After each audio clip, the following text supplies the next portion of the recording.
Welcome to Perfect Harmony Journal. Here are today's top stories.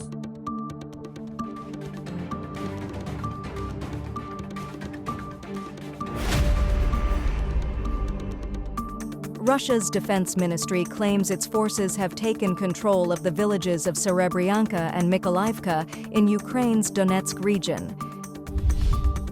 Meanwhile, in Peru, scientists are diving into an intriguing mystery as they dissect a hand from one of the controversial alien mummies. On another front, the United States is stepping up its military strategy in the Pacific, focusing on restoring and upgrading key air bases to counter China's growing influence. Amidst these developments, China is grappling with a shocking surge of violence, marked by targeted killings of provincial and municipal officials, leaving the nation reeling.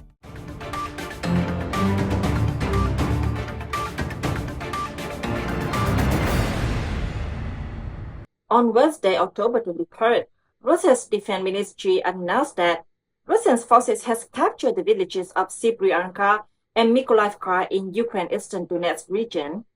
However, Ukraine military has not confirmed the loss of either village, stating that both areas are currently experiencing intense fighting.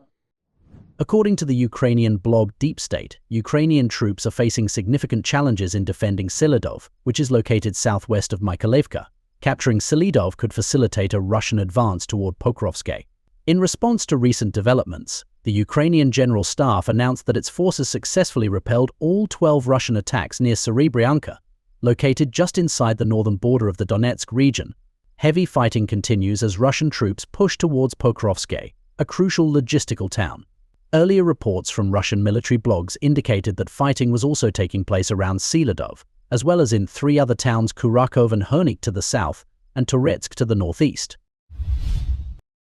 In Peru, scientists have begun dissecting a hand from one of the controversial alien mummies, a finding that has sparked intense global debate.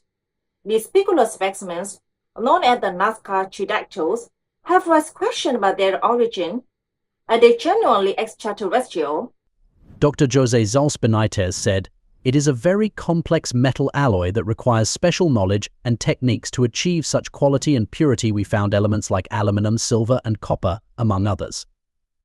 A short video captures the moment the suspected alien implant is pulled from the hand, prompting further questions. What do these findings mean? Reporter Fernando Correa Dominguez explained that the doctors had carefully rehydrated the hand to facilitate the removal of a metal implant initially. Correa noted that they did not observe any moisture inside the hand, only dehydrated skin tissue was found within the tendons and muscles. Critics, including officials from Peru's Ministry of Culture, argue that these bodies are fabrications. Dr. Flavio Estrada concluded that the seized bodies were crafted from animal bones and synthetic materials. Since the congressional presentation on September 12, 2023, smaller specimens have undergone scrutiny. Are they genuine artifacts or elaborate hoax? Dr. Ricardo Rangel said there is a probability greater than 50% that this organism is not related to living beings known to date on our planet. The United States is enhancing its military strategy in the Pacific by restoring and upgrading essential air bases to counter China's increasing influence. As part of the Agile Combat Employment, or a CE, initiative, the U.S. is dispersing its forces across multiple locations, reducing the risk of a single devastating attack on large bases like Guam, from Tinian, the historic launch point for nuclear bombers during World War II, to newly reinforced bases in Palau, Guam, and Saipan, the U.S. is preparing these strategic locations to support aircraft and refueling operations. In Australia, upgrades are being implemented to accommodate long-range B-52 bombers, thereby extending the reach of U.S. forces across the Indo-Pacific. This strategy allows U.S. aircraft to move quickly between locations, reducing the threat from China's extensive missile arsenal and preserving superiority in the region. A disturbing wave of violence has swept across China, with a series of targeted killings of provincial and municipal officials, leaving the nation in shock. In the past 3 months, at least 6 high-profile officials have been killed, raising concerns about growing unrest in the country. Economic struggles and political repression are fueling frustrations, according to observers. On October 1st, a decorated SWAT leader killed the mayor of Shoyan City in Hunan province before taking his own life. The officer had won numerous awards but was reportedly dealing with career frustrations. However, this was not an isolated incident. Weeks earlier, Liu Wenqi, the head of the finance department, died after falling from her 13th floor balcony. On the same day, 2 suspects, reportedly connected to her work, also fell to their deaths.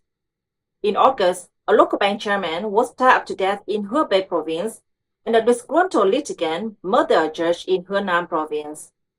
Experts highlight China's economic downturn as a key factor contributing to the unrest.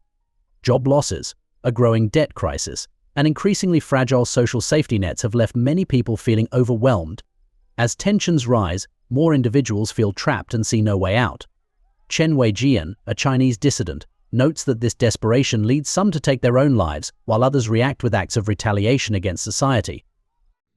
That's a wrap for today's edition of Perfect Harmony Journal. We want to hear from you. Share your thoughts on the show or suggest a topic you'd like us to dive into by commenting below.